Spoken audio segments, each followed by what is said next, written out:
नमस्कार दोस्तों, welcome to my YouTube channel test study IQ। आज हमारा जो चैप्टर नंबर 5 चल रहा था उसका सेकंड पार्ट हम पढ़ेंगे। कौन सा? फर्स्ट पार्ट हम कंप्लीट कर चुके हैं, अब सेकंड पार्ट पढ़ेंगे।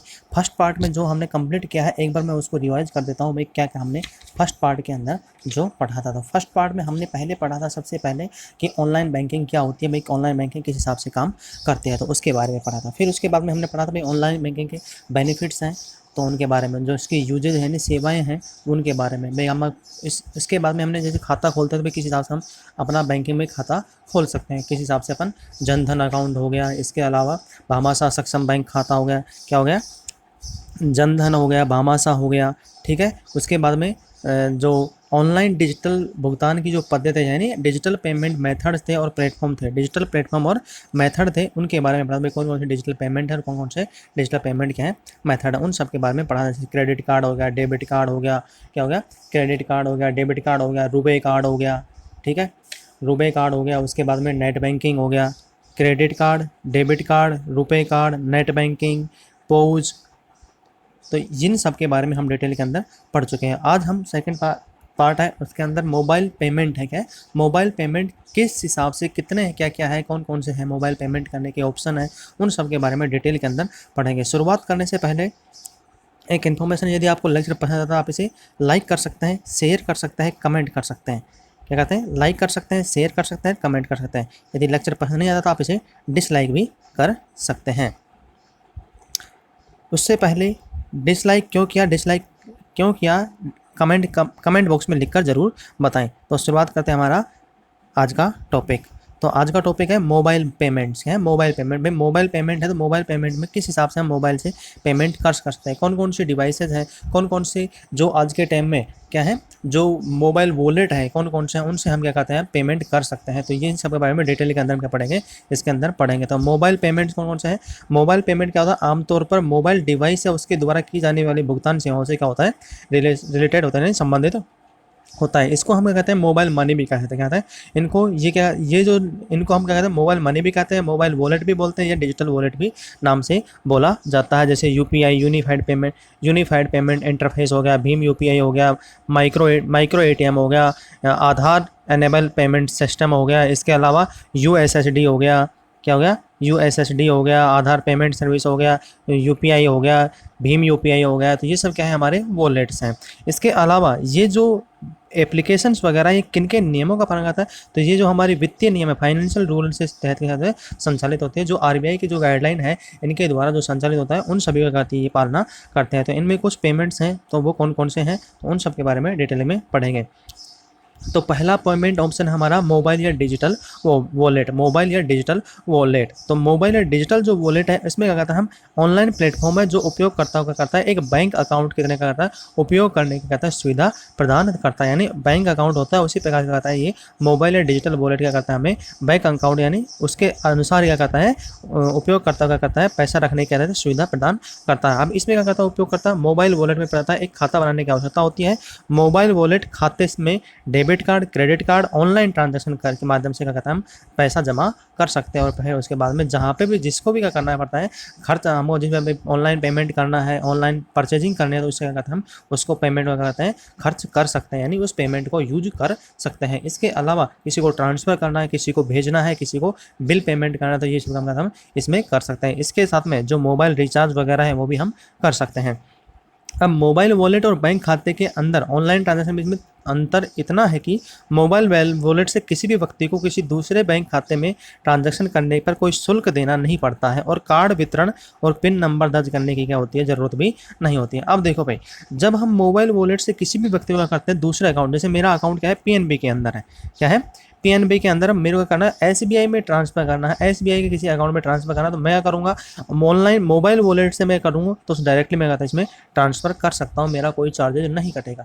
बट यदि इसी पेमेंट को मैं ऑफलाइन ट्रांसफ़र करना चाहता हूँ तो मेरे को PNB से SBI में ट्रांसफ़र नहीं कर सकता हूँ, बट PNB से मेरे को क्या करना पड़ेगा, इनको रुपये निकाल करके SBI का कोई अकाउंट है यानी बैलेंस है उस बैंक में जाकर क्या करना पड़ेगा, मेरे को जमा करवाना पड़ेगा। तो ये जो सुविधा है, ये जो टाइम ड्यूरेशन है उसकी बचत के लिए, उसकी अन्य जो हमारी हमारी जो प्रॉब्लम्स होती है, टाइम वेस्टेज होता है, मनी वेस्टेज होती है, उसको बचाने के लिए कहते हैं आज के टाइम में मोबाइल वॉलेट एक बेहतरीन विकल्प भी है। और इसमें क्या कहता है जो हमें सुविधाएं मिलते हैं वो भी क्या कहते हैं कहीं ना कहीं हमारे उपयोगी सिद्ध होती हैं।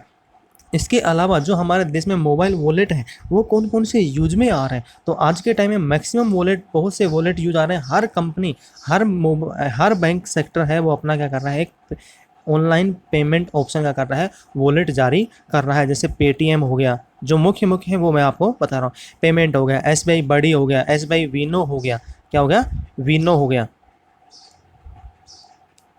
SBI विनो हो गया, फ्री चार्ज हो गया, फ़ोनपे हो गया, ऑक्सीजन वॉलेट हो गया, एयरटेल मनी वॉलेट हो गया, एक्सिस बैंक लाइम हो गया, स्पीड पे हो गया, ICICI पॉकेट का हो गया, वोडाफोन एम पैसा हो गया, पे यू मनी हो गया, जियो मनी हो गया, मोबीक्विक हो गया। ये सब क्या है हमारे जो मैक्सिमम यूज आ रहे हैं। इसके अलावा एक आइडिया का भी वॉलेट आजकल क्या हो रहा है, चल रहा है। तो मैक्सिमम सभी कंपनियां जो आज के टाइम में टेलीकॉम सेक्टर की जितनी भी कंपनियां उन्होंने भी क्या कर रखा है, अपना वॉलेट लॉन्च कर रखे हैं। इसके अलावा जो पेमेंट ऑप्शन में जैसे बैंकिंग जो सेक्टर आता है उसने क्या करना है, अपना पर्टिकुलर क्या करना है कि बैंक यानी वॉलेट लॉन्च कर रखा है। तो हम इन्हीं के अंदर से कुछ जो इंपॉर्टेंट्स हैं उनके बारे में पढ़ेंगे। तो पहला है हमारा पेटीएम। तो आज के टाइम में जो पेटीएम है वो सब जगह यूज हो रहा है। इसमें क्या कर रहे हैं, हम अकाउंट से अकाउंट भी ट्रांसफर कर सकते हैं, किसी दूसरे व्यक्ति को भी ट्रांसफर कर सकते हैं। इससे पहले यदि ट्रांसफर करना है उससे पहले इसमें थोड़ी सी प्रॉब्लम क्या है, इसमें क्या करना पड़ेगा, जैसे पेटीएम आपका अकाउंट होता है इसी प्रकार से क्या करना पड़ता है, बैंक अकाउंट जैसे होता है उसी प्रकार से पेटीएम का होता है, अकाउंट होता है। तो पेटीएम अकाउंट में क्या करना पड़ता है, हमको जो हमारा अकाउंट है उससे क्या करना पड़ता है, पेटीएम के अंदर रुपए ट्रांसफर करने पड़ते हैं। यानी पेटीएम के अकाउंट में भी क्या होना चाहिए, रुपए होने चाहिए। तो हम अपने अकाउंट से पेटीएम के अंदर बैंक अकाउंट में ट्रांसफर कर देंगे रुपए। उसके बाद में उस रुपए को हम जहाँ चाहें, जिस हिसाब से उससे क्या करते हैं, पेमेंट कर सकते हैं या खर्च कर सकते हैं। जैसे आज के टाइम में QR कोड स्कैनर आ गया है, क्या होता है, सभी जो वॉलेट है उनमें क्या आता है, QR स्कैनर कोड आता है। यानी हम किसी भी व्यक्ति का कोई मोबाइल नंबर्स है उसका जो अकाउंट है उसका क्या बन जाता है, QR कोड बन जाता है। उस QR कोड को हम अपने जो भी पेमेंट ऑप्शन से यूज करना चाहें, पेटीएम से करना है तो QR कोड स्कैनर जो होता है उससे क्या करते हैं, हम इसको स्कैन करते हैं। उसके बाद में उस व्यक्ति की जो डिटेल्स है वो हमारे अकाउंट से यानी जो संबंध ओपन करते हैं तो उसमें क्या है, डिटेल इसकी आ जाती है। फिर उसके बाद में हम क्या करते हैं, उसमें पेमेंट करते हैं, जितना चाहे उतना पेमेंट कर सकते हैं। बट इसमें भी लिमिट होती है, पर्टिकुलर डे के लिए क्या होती है, पेटीएम में भी क्या होती है, लिमिट होती है। अब बिजनेस पर्पज़ के लिए होता है तो उसकी अलग होती है, नॉर्मली जो होता है उसके लिए अलग होती है। अब देखिए भाई, इसमें क्या होता है, इसको हम गूगल प्ले स्टोर से उसकी वेबसाइट पे जाकर क्या करते हैं, इसको डाउनलोड कर सकते हैं। जहाँ भी आपका चाहें वहाँ से हम क्या करते हैं, इसको स्टोर कर सकते हैं। मोबाइल में अपना पेटीएम अकाउंट बनाकर उसमें लॉगिन कर ट्रांजैक्शन कर सकते हैं। अब लॉगिन कर सकते हैं पेटीएम में, जैसे अकाउंट बनाते हैं हमें होता है उसमें रिक्वायरमेंट जो पड़ती है, जैसे हमारी ईमेल आईडी की होती है। अब पेटीएम अकाउंट उसमें रिक्वायर क्या पड़ती है, आपकी जो जीमेल है, यानी एक तो मेल आईडी की होती है, उसके अलावा मोबाइल नंबर की होती है। इन दो चीज़ों की क्या होती है, यहाँ पे रिक्वायरमेंट होती है। अब जैसे हम जीमेल करते हैं, मोबाइल नंबर है डाल के करते हैं, हमारा अकाउंट ओपन करते हैं तो उसके बाद में ये क्या आता है, वहाँ पे क्या आता है, OTP आता है। क्या होता है, OTP आता है, वन टाइम पासवर्ड आता है। उसके बाद में क्या करता है, लॉगिन आईडी हमारा बन जाता है और एक UPI आईडी भी हमारी बन जाती है, हमारा खाता हो जाता है। अब इस खाते से दूसरे बैंक अकाउंट में क्या करना है, हमको रुपए ट्रांसफर करना होता है तो हम क्या करते हैं, उसका दूसरा जो व्यक्ति जिसको ट्रांसफर करना होता है उसका मोबाइल नंबर या उसका अकाउंट नंबर उसमें क्या करते हैं, फीड करते हैं। उसके बाद में प्रोसीजर चालू हो जाता है। जैसे ही हमने क्या कहा, पहले जो नेट बैंकिंग के द्वारा आप कर रहे थे हम, उसके अलावा रुपे कार्ड था, जो डेबिट कार्ड था, इन सब के बारे में डिटेल में जब बताया था कि भाई अमन क्या कहते हैं, हमारा सब बैंक खाता हो गया तो इनमें क्या कहते हैं, जो खाता जिस हिसाब से हम यूज़ कर रहे थे, भाई हमारे पास में OTP आ रहा था, डिटेल्स वगैरह आ रही थी, हम सबमिट कर रहे थे, तो सेम का सेम प्रोसीजर इसके अंदर भी चलता है। नेक्स्ट, लॉगिन का ट्रांजेक्शन करते हैं, परंतु जब आप ट्रांजेक्शन करते हैं तो पेटीएम अकाउंट में आपको रुपए जोड़ने की जरूरत पड़ती है।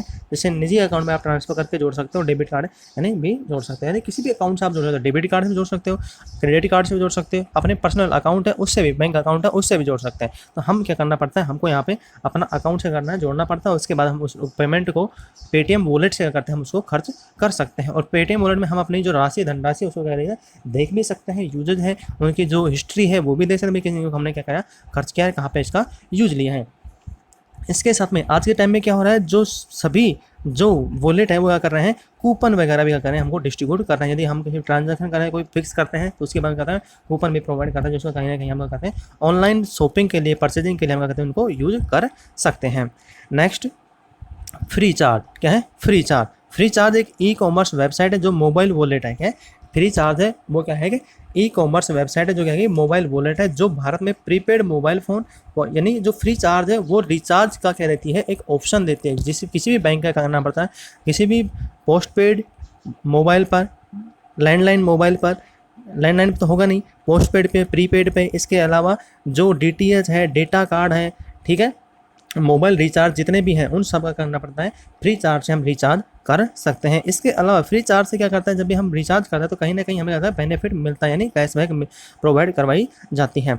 अब रिचार्ज करने के लिए ऑनलाइन सुविधा देता है, यह स्लिप्ट बिल जैसी भी सुविधा। अब स्लिप्ट बिल जो शब्द आया है ये क्या है, स्लिप्ट बिल जो सुविधा है उसका मतलब ये है कि हम एक अमाउंट को क्या करते हैं, एक अमाउंट को ट्रांसफ़र कर रहे हैं, जैसे 100 रुपये को मेरे को ट्रांसफ़र करना है, जैसे मैं ट्रांसफ़र करूँगा तो इसमें क्या करता हूँ, मैं डिस्ट्रीब्यूट कर सकता हूँ, फर्स्ट पर्सन को अलग कर सकता हूँ, सेकंड पर्सन को अलग करता हूँ। इसी 100 रुपये को मैं एक दो जगह ट्रांसफ़र कर सकता हूँ, एक को मैं 60 करना चाहता हूँ, दूसरों को 40 करना चाहता हूँ, तो मैं दोनों का करता हूँ 60 और 40 रुपये ट्रांसफ़र कर सकता हूँ एक ही टाइम पर। जो स्लिप्ट बिल जो सुविधा है वो इसमें ये मेन होती है। इसमें क्या होता है, आप दो दोस्तों के बीच भुगतान की जाने वाली राशि को विभाजित कर सकते हो, यानी विभाजित करके आप ट्रांसफ़र कर सकते हो या पेमेंट कर सकते हैं। अब इसके अंदर जो फैसिलिटी प्रोवाइड किया जाता है, जैसे मोबाइल बिल हो गया, इलेक्ट्रिसिटी बिल हो गया, डीटीएच बिल हो गया, डेटा कार्ड हो गया, डोनेट कर सकते हैं, गैस का बिल भर सकते हैं, मेट्रो कार्ड के हो गए, लैंडलाइन हो गए, मैं किसी को भेजना है, किसी को लेना है, मनी ऐड कर सकते हो, स्प्लिट बिल कर सकते हो, ये सब क्या हम यहाँ पे सेव कर सकते हैं। इसके अलावा हमारा जो अकाउंट डिटेल हो गई, ऑफर्स क्या क्या आ रहे हैं, चैट कहाँ से करना है, जिसे वो क्या होगा, ये हमारा अकाउंट डिटेल होती है। तो ये क्या होता है, फ्री चार्ज में अवेलेबिलिटी उपलब्ध होती है। नेक्स्ट पार्ट है भैया आपका स्टेट बैंक बड़ी। स्टेट बैंक बड़ी यानी स्टेट बैंक ऑफ इंडिया के द्वारा क्या कहता है, स्टेट बैंक बड़ी लॉन्च किया गया है। तो स्टेट बैंक बड़ी में सेम का सेम प्रोसीजर वो का वो प्रोसीजर है। इसके अंदर भी हम कहते हैं, हम जो क्या करें, हम मनी अपने जोड़ सकते हैं, किसको भेजनी है किनको नहीं भेजनी है वो कर सकते हैं, रिचार्ज कर सकते हैं, मनी को ऐड कर सकते हैं, शॉपिंग कर सकते हैं, जो खाना है, फ्लाइट है, डोमेस्टिक फ़्लाइट है, इंटरनेशनल फ़्लाइट है, उनकी परचेजिंग हो गई, ऑनलाइन शॉपिंग हो गई, इसके अलावा कहीं पर आना है, ट्रैवलिंग हो गई, तो इसको कहते हैं हम इससे पे कर सकते हैं। तो अब यह एक application state bank of India द्वारा बनाया गया है और इसको किसमें निम्न कार्य कर सकते हैं, हम किसी को पैसे भेज सकते हैं, अपना डिटेल यानी जो अकाउंट डिटेल्स है वो देख सकते हैं किस हिसाब से हमें, जो हम आज के टाइम में क्या कहते हैं, बैंक का अकाउंट, बैंक एटीएम से क्या निकाल के जाते हैं, अपनी जो स्लिप है वो निकाल के लेकर आते हैं, तो उसमें कहते हैं हम यहाँ पे ऑनलाइन टाइम वेस्ट ये बना ही करने इसको देख सकते हैं। एसबीआई बड़ी को निजीकरण यानी पर्सनलाइज कर सकते हैं, प्रीपेड मोबाइल और डीटीएच का कहते हैं रिचार्ज कर सकते हैं, अपने बिलों का भुगतान कर सकते हैं, मूवी ऑनलाइन टिकट वगैरह उसको बुक कर सकते हैं, ऑनलाइन मर्चेंट यानी ऑनलाइन जो शॉपिंग वगैरह करते हैं तो उनमें कहते हैं हम भुगतान कर सकते हैं। तो ये सब क्या कहते हैं स्टेट बैंक बड़ी के द्वारा करते हैं। अब स्टेट बैंक बड़ी है उसमें भी क्या होता है, जैसे हमारा जो बैंक अकाउंट होता है सेम का सेम प्रोसीजर क्या होता है इसके अंदर भी होता है। इसमें हमारा बैंक अकाउंट होगा, बैंक अकाउंट से क्या होता है डायरेक्टली क्या कहता है, उसी बैंक अकाउंट से क्या होता है ये क्लिक होता है, यानी उसी बैंक अकाउंट को रिलेट संबंध में, जिसका बैंक अकाउंट एसबीआई में है उसी से क्या होता है ये ओपन खुलेगा, उसी बैंक अकाउंट में क्या होता है वहाँ पे अपन को भरना पड़ता है, फॉर्म भरना पड़ता है, उसमें क्या होता है वॉलेट को अकाउंट को ऐड करके इसका यूज कर सकते हैं और यह फीचर से वह अनेक भाषाओं में उपलब्ध है। सेकेंड पार्ट में क्या है आपका यूपीआई, यूनिफाइड पेमेंट इंटरफेस। अभी तक हमने क्या पढ़ा था, जो वॉलेट है क्या है, जो वॉलेट था उसके बारे में पढ़ा था, जो मोबाइल डिजिटल वॉलेट थे हम उनके बारे में पढ़े थे। अब जो हमारा जो मोबाइल भुगतान की जो प्रणाली सेकंड है उसमें पढ़ेंगे। तो यूपीआई फर्स्ट तो क्या हो गया मोबाइल हो गया, दूसरा क्या होगा यूपीआई यानी यूनिफाइड पेमेंट इंटरफेस हो गया, उससे भी हम क्या कहते हैं इसको उपयोग में ले सकते हैं। अब यूपीआई क्या है, तो यूपीआई है यूनिफाइड पेमेंट इंटरफेस। इसमें क्या होता है भारत की जो सभी खुदरा भुगतान प्रणाली के लिखा है national payment corporation of India यानी राष्ट्रीय भुगतान निगम एनपीसीआई द्वारा क्या कहते हैं एक विकसित प्रणाली है, जिसमें क्या है स्मार्टफोन के उपयोग से किसी भी दो बैंकों का करती है हम बैंक क्या कहते हैं पेमेंट क्या कहते हैं, दो बैंकों के बीच में पेमेंट क्या कहते हैं ट्रांसफर कर सकते हैं। यानी यूपीआई के द्वारा हम एक दूसरे बैंक के एक खाते से दूसरे खाते में क्या कहते हैं पेमेंट ट्रांसफर करता है। अब ये नेट बैंकिंग भी हो सकता है और इंटरनेट ऑनलाइन बैंकिंग भी होता है, नेट बैंकिंग होता है और या मोबाइल जो वॉलेट है उसके द्वारा भी हम कर सकते हैं। यह एक ग्राहक को बिना किसी ऑनलाइन ऑफलाइन एक खाते से दूसरे खाते में भुगतान करने की अनुमति देता है। यदि आप ऑनलाइन हो दूसरे आपका खाता क्या है ऑनलाइन है, यानी आपका खाता आप ऑनलाइन हो बट दूसरे वाले का खाता ऑनलाइन नहीं है, तो भी क्या कहता है इसमें यूपीआई के द्वारा हम उसके डायरेक्टली अकाउंट के अंदर क्या कहते हैं रुपए ट्रांसफर कर सकते हैं। यानी हम डायरेक्टली उसके अकाउंट टू अकाउंट यानी हमारे अकाउंट से दूसरे के अकाउंट में कहते हैं ट्रांसफर कर सकते हैं। इसमें सिर्फ क्या होगा, इसमें सिर्फ आपका क्या होगा मोबाइल बैंकिंग जो पर्सनल आइडेंटिफिकेशन नंबर है उससे तैयार करना होता है कि आपका एक अकाउंट क्रिएट करना होता है। उसके बाद में सेम का सेम प्रोसीजर है, जैसे अकाउंट क्रिएट हो गया तो हम जहाँ पे ट्रांजेक्शन करना चाह रहे हैं तो एक बार मैं आपको प्रोसीजर बताता हूँ। जैसे मेरा अकाउंट खुल गया यूपीआई के अंदर, तो मैं क्या करूँगा बैंक खाते में जहाँ पे मेरे का बैंक खाता है उससे कनेक्ट कर दूंगा। उसके बाद मैं क्या करूँगा, अपने जो रजिस्टर्ड मोबाइल नंबर उसे क्या करूँगा, लॉगिन आईडी यानी उस मोबाइल नंबर से करूँगा, मेरा OTP आएगा जिसको ट्रांसफ़र करना मैं फिल करूँगा। उसके बाद मेरा जो मोबाइल है यानी जिसको मैंने सेव कर रखा था अपने बैंक अकाउंट से, उस पर क्या आएगा, OTP आएगा। उस OTP को मैं क्या करूँगा, जो डिटेल मैंने UPI में डाली है उसमें OTP में डालने के बाद क्या करेगा, वो कन्फर्मेशन करेगा। कन्फर्मेशन करने के बाद में क्या करेगा, वो अपने को चेक करेगा कि भाई आपका जो पिन वगैरह है वो सब सही है या गलत है। उसके बाद में लास्ट फाइनली क्या करेगा, वो आपको सबमिट करने से पहले आप क्या करेगा, उनको पेमेंट का जो आपका जो पिन है यानी जो लास्ट फाइनल पेमेंट का जो पिन है वो क्या करेगा, उसमें एंटर करवाएगा और उसके बाद क्या करेगा, उसको सबमिट करा देगा, जिससे क्या होगा, अगले वाले का क्या करेगा, पेमेंट प्राप्त हो जाता है। तो ये क्या है, यूनिफाइड पेमेंट इंटरफेस का फुल फॉर्म है। इसके अलावा जो UPI है इसका फुल फॉर्म कई बार पूछी जा चुकी है UPI की। तो UPI क्या है, यूनिफाइड पेमेंट इंटरफेस है, यूनिफाइड पेमेंट इंटरफेस। नेक्स्ट आपका भीम UPI। अब भीम UPI जैसे जब लॉन्च हुआ था सबसे ज़्यादा चर्चा में आता, क्यों, क्योंकि इस जो है भारत का है, क्या है, भारत का, भारत इंटरफेस फॉर मनी। इस अपने इंडिया के लोगों के लिए क्या था, भीम UPI लॉन्च किया गया था। यह भी UPI का क्या है, आधारित एक एकीकृत क्या है, UPI पर आधारित ही क्या है, ये भुगतान समाधान प्रणाली यानी एप्लीकेशन है। यदि आप अपने बैंक खाते में UPI आधारित खाते में क्या कहता है, साइन किया है, यानी आपका जो बैंक अकाउंट है उसी से क्या होगा, ये UPI खुलता है, यानी भीम UPI खुलेगा। एक अकाउंट से क्या करेगा, भीम UPI ओपन होता है।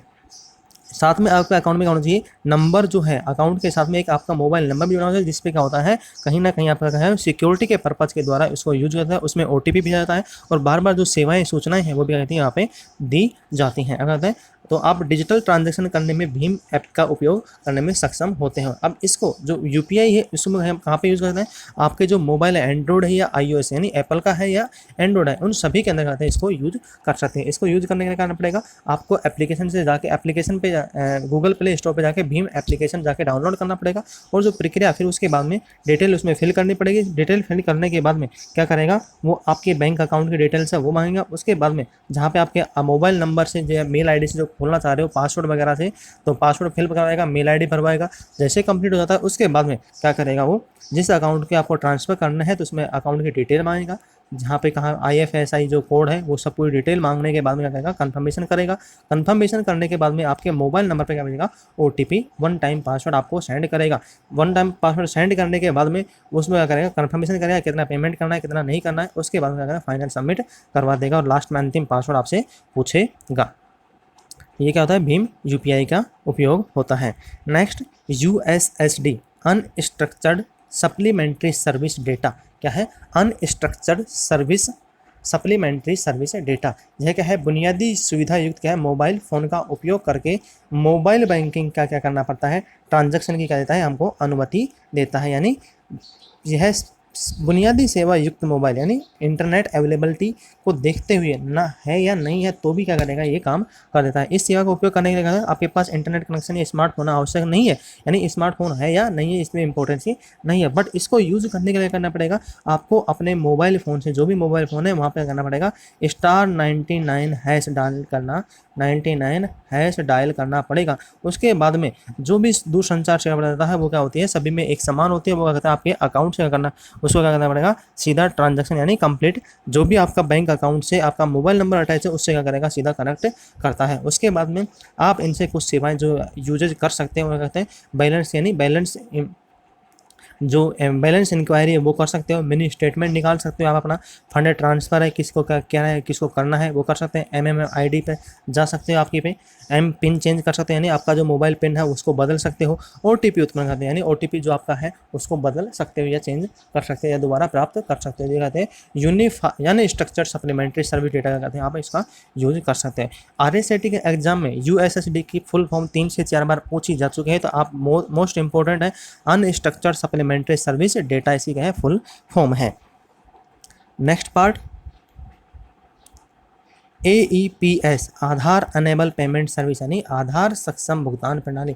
यानी अपने आधार कार्ड के द्वारा क्या करते हो आप, ऑनलाइन जो भी पेमेंट निकलवा रहे हो, क्या कर रहे हो, पेमेंट निकलवा रहे हो या जमा करवा रहे हो, तो आप सिर्फ अपने आधार कार्ड के द्वारा क्या करते हैं, इसका उपयोग में ले सकते हो। यहाँ कहते हो आधार कार्ड है, डेटा की जरूरत है नहीं, कोई भी आपके पासबुक डेटा वगैरह की जरूरत नहीं पड़ती, सिर्फ आपका आधार कार्ड में जो डेटा है यानी आपकी जो फिंगरप्रिंट है उसको यूज करते क्या करना पड़ता है, पेमेंट क्या करते हैं यूज कर सकते हैं।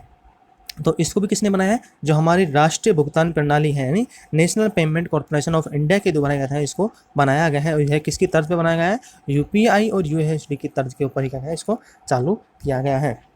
इसके अलावा यदि आपसे कोई क्वेश्चन है, ये क्वेश्चन पूछा जा चुका है कि माइक्रो एटीएम क्या है, माइक्रो एटीएम किसे कहा जाता है, तो माइक्रो एटीएम क्या होता है, आधार सक्षम भुगतान प्रणाली, उसी को कहते हैं माइक्रो एटीएम भी कहा जाता है। तो ये क्वेश्चन पूछा जा चुका है, इंपॉर्टेंट हमें देखना है।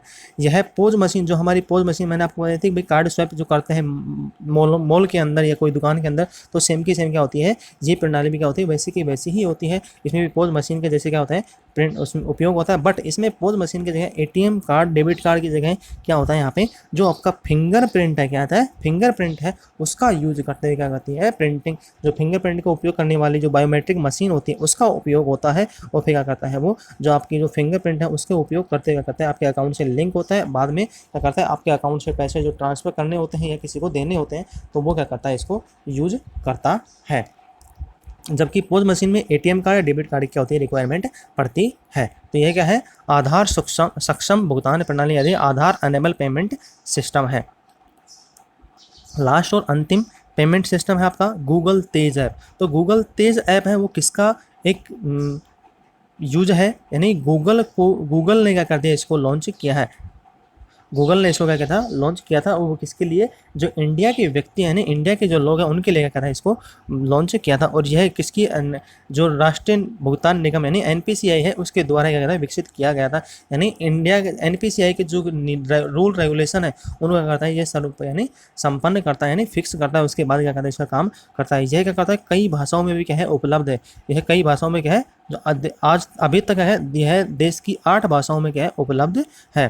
ध्यान में रख कर बनाना है। इसमें जहाँ यूपीआई पेमेंट स्वीकार किए जाते हैं वहाँ जहाँ पे भी यूपीआई पेमेंट का होता है एक्सेप्टेबल होता है, यानी यूपीआई पेमेंट जहाँ जहाँ भी एक्सेप्टेबल है वहाँ पे क्या करेगा गूगल पे क्या करेगा, आप आराम से क्या करेगा काम करना स्टार्ट कर देगा। आज के टाइम में जो गूगल तेज है वो कौन कौन सी भाषाओं में, इंग्लिश में हो गया, हिंदी में हो गया, गुजराती में हो गया, मराठी, बंगाली, कन्नड़, तमिल और तेलुगु के अंदर क्या होता है ये आज के टाइम में सपोर्ट कर रहा है। और जो गूगल तेज है वो iOS के अंदर भी सपोर्ट करता है और एंड्रॉयड के अंदर भी क्या करता है सपोर्ट करता है। अब यहाँ पे क्या है एंड जो भी हम क्या कहते हैं गूगल तेज है हम गूगल प्ले स्टोर पे जाकर कहते हैं डाउनलोड कर सकते हैं। अब सेम का सेम प्रोसीजर है जैसे फ़ोनपे है, गूगल पे है, ठीक है, इसके अलावा यूपीआई है, भीम यूपीआई है, जैसे काम करते हैं सेम का सेम प्रोसीजर क्या करता है गूगल तेज कर रहा है। बट गूगल तेज में आज के टाइम में क्या डेवलपमेंट हो गया है, तो इसमें क्या कर रहा है 2 टाइम सिक्योरिटी का कर रहा है, यहाँ पे सर्विस दे रहा है। यानी 2 टाइम सिक्योरिटी क्या पूछता है ये, एक तो आपका जो फिंगरप्रिंट है उसके यानी लॉक पूछता है, पासवर्ड पहले एप्लीकेशन लॉक पूछेगा, और एक क्या पूछेगा आपका जो फाइनल लॉक है वो दोनों क्या पूछता है, उसके बाद में क्या करता है ये ट्रांजैक्शन कंप्लीट करता है। आज के लिए इतना ही। आपका सेकंड चैप्टर नंबर 5 है वो कंप्लीट हो चुका है। चैप्टर नंबर 5 के जो भी क्वेश्चन आंसर मैं कल आपको अवेलेबिलिटी करवा दूंगा और कल इसको अपलोड भी कर दूंगा, तो कल आप उसको जाकर देख सकते हो। आज के लिए इतना ही। यदि आपको हमारा लेक्चर पसंद आता है तो आप इसे लाइक कर सकते हो, शेयर कर सकते हो और कमेंट करते हैं। यदि लेक्चर पसंद नहीं आता आप इसे डिसलाइक भी कर सकते हो। डिसलाइक क्यों किया कमेंट बॉक्स में लिखकर जरूर बताएं। यदि आपको चैनल पसंद आता है, अच्छा लगता है, तो आप मैक्सिमम से मैक्सिमम लोगों को करना है शेयर कर सकते हो और सब्सक्राइब के साथ में जो बेल आइकन उसको प्रेस करना ना भूलें, जिससे जब भी हमारा कोई वीडियो अपलोड होता है सबसे पहले नोटिफिकेशन आपको मिल जाएगा। तो आज के लिए इतना ही, धन्यवाद।